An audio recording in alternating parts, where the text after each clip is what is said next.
Yo people, Tribal Chief Jeff here. Before I start, a shout out to Creative Melanin Gamer. That's my 200th sub, so shout out to him. Met him at the WrestleMania Night 1 watch party last night. And I believe he's going to be here tonight as well, so I'll see him again. Shout out Creative Melanin Gamer. And also shout out to the other, all 200 of you anyways, because yeah, we finally made it, man. It wasn't before WrestleMania Night 1, but it was during WrestleMania Night 1, which I guess is good enough. Certainly before WrestleMania Night 2. And we're going to talk some wrestling real quick. I'm going to try and keep this one short. I watched NXT Stand and Deliver yesterday. That one, amazing. So we're just going to talk about that one real quick. The matches were, Joe Gacy versus Sean Spears. Joe Gacy won that. That was on the kickoff. I only saw that the last 2 minutes. Joe Gacy got the win. I assumed that was a decent match. From the last 2 minutes, I saw it was good. And it was nice to see Joe Gacy get the win. Man's doing this, fam. He should be doing this still. That's what we do. We don't do this, but that's his thing, innit? But yeah, that was a good match. And then we went on to the actual, Stand and Deliver. And man, great matches everywhere, man. Everyone came in. Everyone showed up and showed out. It's called Stand and Deliver. Everyone stood and delivered. Like, fantastic, honestly, man. First match, Braun Breaker and Baron Corbin versus Nathan Fraser and Axiom. Flipping, what's his name, bro? This beast, fam. Flipping Braun Breaker winning the match for them guys with the spit. Nah, this guy, man. He's a monster, fam. Good stuff. I thought that Braun Breaker was going to lose. Breaker and Corbin, But I'm glad they won, man. I was thinking, obviously, Braun Breaker has already signed a SmackDown contract. Typically guys move up from NXT to the main roster after WrestleMania, so I'm thinking drop the tag titles and go. But I guess he's still going to be on NXT for a while longer, innit? Maybe show up on SmackDown here and there as he's a SmackDown agent. But man, no, it was good still. That was a great match to kick off the card. Fantastic wrestling from everyone. Axiom is cold. Nathan Fraser is cold, man. Cold guys, man. I've always thought Baron Corbin was cold, man. It's a shame that, we couldn't do much with that guy when he was on the main roster. He had to come back to NXT and find his feet. And he's doing really well in a tag team with Braun Breaker. I would love to see Baron Corbin back on the main roster at some point, innit? But yeah, he's doing fine in NXT, and NXT is so big now that, obviously Raw and SmackDown, they are still the main shows, but NXT is up there, innit? People watch NXT these days. I watch NXT these days. It's so good still, man. It's really, really good. Next match, the triple threat match, I believe. Yep, Obafemi, Dijak, Josh Briggs. Now, Josh Briggs is basically been revealed that guy's a paedophile still, which is a bit mad. But man's not really here to talk about that, man. He put up a great match with Obafemi and Dijak. I'm thinking my personal match of the night, either that one or another one we'll get into real soon. But yeah, Obafemi won the match, of course. My Nigerian Tribal Chief. Yeah, great match, honestly, man. Big, all these men, like I think everyone's at least 6'4" there, innit? Like, but these men are all beasts, man. Like, they really threw their bodies around. They really tore the house down. Great spots, great everything. But ultimately, Obafemi retained, and that's what I came here to see, man. That guy, I reckon he's going to hold that NXT North American title for quite some time. Now, onto the next match. That one was Thea Hale, Fallon Henley, and Kelani Jordan versus JC Jane, Kiana James, and Izzy Dame. And yes, the good girls won. Thea Hale, Fallon Henley, and Kelani Jordan. These women all came out. They were looking absolutely sexy for this. Great gear. And yeah, no, it was a really good match still, man. Nice match. The women delivered. Everyone did well. We saw Thea Hale finally getting some comeuppance on JC Jane. Shit, man, I can't remember who got the actual victory still. I think was it Thea Hale that made Izzy Dame tap out or something, fam. But either way, yeah, fantastic still. I loved that. Every second of that match was superb. Thinking, man, yeah, Kalani Jordan's outfit was amazing still, man. Yeah, that was some really good gear still. Like, You know, she did her thing still. I've been watching her for a while. She keeps getting better and better. I feel like she's one of them ones, like, she'll be like the ultimate baby face, you know, kind of like Rey Mysterio, like ultimate baby face. She's always gonna be cheered. Everyone just loves her, and yeah, it was nice to see all the women getting some spotlight. But at the end, Fallon Henley was looking a bit. She didn't seem to be happy still, man. We had those Chase You guys gassing up her and Thea Hill in the ring, and yeah, man, Fallon Henley was kind of like just standing there, like a bit to the side. She wasn't smiling. Don't know what was going on in her mind. Heel turn maybe. I don't know, but we'll see, man. We'll see in it. But yeah, that women's match was absolutely superb. And then for the women's, I'm trying to think now. There's something that I want to say, so I'm gonna go ahead and say it. Ava Raine announced a North American Women's Championship, if I said that right. Basically the you know, the women's version of the NXT North American title, the NXT North American Women's title. A nice white belt, absolutely beautiful. I just can't remember if that came before Lyra versus Roxanne or after that. But either way, yeah, that was nice to see. So there's finally, like, you know, a mid-card title for the NXT woman. Maybe we get that at some point for the main roster. But no, that was nice to see, man. It's just like the woman finally getting rewarded. And yeah, like, it's good. It's good to see. So who will be the first ever women's North American Women's Champion? Who will be the first? I tell you what, that title would certainly that title would certainly look good around Kalani Jordan's waist.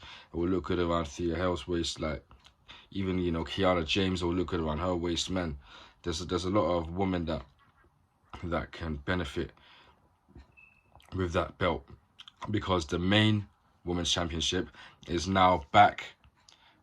I guess most people would say it's gone back to the rightful owner in Roxanne Perez. Oh, she absolutely destroyed Lyra Valkyria. I had Lyra Valkyria to retain, and also in a previous match I did have the good girls to win. Like, it just made sense.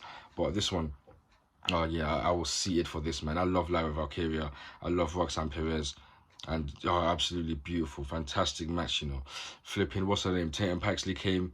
I thought she would end up costing Roxanne Perez, but Perez knocked her out. And yeah, the finishing sequence, a bunch of moves. There was one move, like I don't know what the move is called, but then she hit the pop rocks and then she locked in a submission. And yeah, no, Lyra gave everything, man. Roxanne even tried to break her arm again, which was mad still, but yeah, Lyra gave everything. I thought we were gonna see a hashtag and still, but nah, man, we got a new champion still. Happy for Roxanne Perez. She finally won back the title that she never lost. She got injured and had to vacate it. And then we had after her was what's her name, Indy Hartwell, and then Tiffany Stratton, and then Becky Lynch, and then Lyra Valkyria, and now it's gone back to Roxanne Perez, who, yeah, her heel work over the past year has been fantastic, man. And yeah, man, what, how do you say, you know, she stood up and delivered, man. Like, she did her thing. Yeah, Lyra and Roxanne, great gear as well, especially Roxanne. And yeah, just two fantastic women's wrestlers. I didn't know, I think was there 169 days that Lyra had held it for. I didn't know it was that long, but great match there, honestly. Superb match. Wonder what the future holds for Lyra Valkyria. I don't think she goes onto the main roster soon. But it's funny, man. It's funny how, like, people, as NXT has gotten so good, yeah, but people these days, they feel like once a wrestler has held the main title, they drop it and then boom, she goes to the main roster. People have been thinking Roxanne should have gone on the main roster, like, even last year. Like, man, I don't think it's a rushing thing. People don't need to be rushed.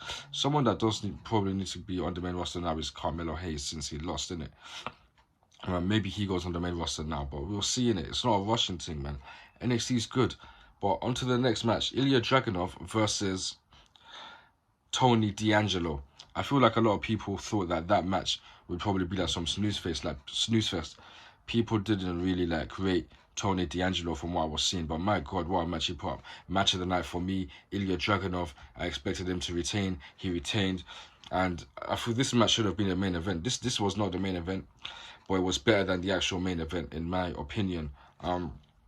I think a man needed, 3 H-bombs to get the win. And yeah, there was carnage everywhere, fam. So much carnage, man. Like, fantastic match. Ilya retained. I've been watching the build to this. It's been a good build still, man. Tony D'Angelo basically like trying to play mind games and all that stuff.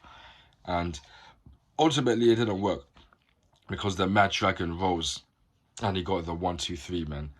And yeah, Ilya remains champion. I think people thought he was going to drop the belt and then go to the main roster. Wasn't it that thing? But superb match there. I loved every second of it. And now onto the main event. Trick Williams, Carmelo Hayes. Great match, but like I said, man, for me it didn't like tear the house down in the way I thought it would, didn't it? But it was a great match. Had all the spots and everything. Had me, referee getting knocked down by both guys. Men are using weapons, like, it was great still, man. In the end, I feel like the ending kind of came like a bit rushed. It kind of just came out of nowhere, innit? Trick hitting I think it's called the trick knee on Hayes, getting a 1-2-3. But man, yeah, man, I believe that's Trick's hometown as well. So to get that pop, oh, it was amazing, man. Whoop that Trick, bang, like shout out Joe, because when we were going to rest things later that night, yeah, fam, on the way, mom was just saying, whoop that Trick, boom, boom, boom, fam. Nah, it was great still. Great win for Trick Williams. Maybe Hayes goes onto the main roster now. We'll see, man. Like, I can't exactly see him having anything else to do in NXT, but we'll see, man. Like, again, it's not really a Russian thing. Oh, and I also forgot, flipping, yeah, Rich Holland, he apparently came back and attacked Joe Gacy. So yeah, that guy feigned a retirement. A nice retirement angle, I saw that still. But yeah, man, good match still, man. Good matches all around. NXT Stand and Deliver, I would most certainly rewatch that in its entirety. That was absolutely fantastic. Standout performers. I fam, don't even know who to give that to, man. Give that to everyone still, man, because it's not a thing where one wrestler carried the other, fam. Like, everyone did their thing. Every match was good. Man, it was good still, man. I would give it a 5 out of 5. Like, yeah, fantastic. Honestly, man, I loved every second of that Stand and Deliver. Like, man went to eat food here. Like, I was eating around 5 when it started, 5 UK time, yeah. Flipping, I didn't finish eating my food until like just before the main event, fam, because I was too glued to my screen watching so much ass being kicked in the ring. Man, like, it was so good, man. Stand and Deliver. Like, I would say for sure, if man's comparing Stand and Deliver to WrestleMania Night 1, Stand and Deliver much better. Is it going to be better than WrestleMania Night 2? I doubt it, man. But even WrestleMania Night 1, so I was there with Joel. Not really going to talk about that too much because me and Joel will obviously review the thing together. But yeah, the matches there, decent matches. Jimmy and Jey Uso, people were like surprised that it was what it turned out to be. I don't know why, man. We've seen the Usos their whole careers doing the same moves and everything. Yeah, it became a super kick spot fest at one point, which was nuts in it, but it was great, man. Jey getting all the energy. I thought Jimmy would win. Jey lost. I guess surprisingly there was no Solo Sikoa in it, but tonight, night 2, man, he'll be there definitely, fam. But yeah, no, night 1 for what it was, it's not something that man will watch again, but for what was on display, I definitely enjoyed it still. Rhea Ripley absolutely crushing Becky Lynch. Shout out to her though. So she had what's it called? They called it a sterile throat, or a strep throat, and she had 102 degrees fever, and she still went out and performed like that. Flipping no, man. Respect to Becky Lynch. But yeah, she was always gonna get crushed because Mami is always on top, and yeah, Rhea Ripley coming out doing motionless in white, her entrance that was nice still. Yeah, she came out, crushed Becky Lynch, that was good. Even trying to remember the order of the matches, don't think I could do that one right now still, but I believe the ladder match was next. Excellent ladder match. Awesome Truth won the Raw tag titles, and Grayson Waller and Theory won the SmackDown tag titles. And you know what, before that match started, Joel even said to me what he thinks will happen is Grayson Waller and Theory will win the SmackDown titles, and then Judgment Day will retain the Raw. So Joel was half right in the end. And then yeah, man, everything else was good, man. Like, I don't really want to spend too much time talking about WrestleMania. Obviously, the main event, we got Bloodline Rules tonight now, which is good. But yeah, night 1, it was decent for what it was worth. Gunther, man, I don't know if man might have to do a separate video on that one on my own still, man. Gunther losing to Sami Zayn. I thought all the stuff they were doing was just going to be sympathy points for Sami Zayn. and just to lose again in front of his family, lose on the big stage. But this guy won because Gunther just started getting complacent. And yeah, that was the shock of the night for me still, man. I couldn't believe it, fam. Like, man was on my knees, no Diddy. After that match, I couldn't believe it, fam. But yeah, man. Stand and deliver is what man came to talk about. That was excellent. WrestleMania Night 1 was decent. Stand and deliver better than Night 1. We'll see how Night 2 is. It should be much better. I'm going to go and get ready now. Yeah, man. Won Chelsea as well, because at the time of recording this, Chelsea just drew to Sheffield United. So now beating Manchester United doesn't mean shit anymore, innit? But yeah, man, it's been a Tribal Chief. Like, subscribe. Shout out to Creative Melanin Gamer again. And shout out to the rest of you. Let's now, you know, more subscribers, more people acknowledging the Tribal Chief. And yeah, I'll see you next time.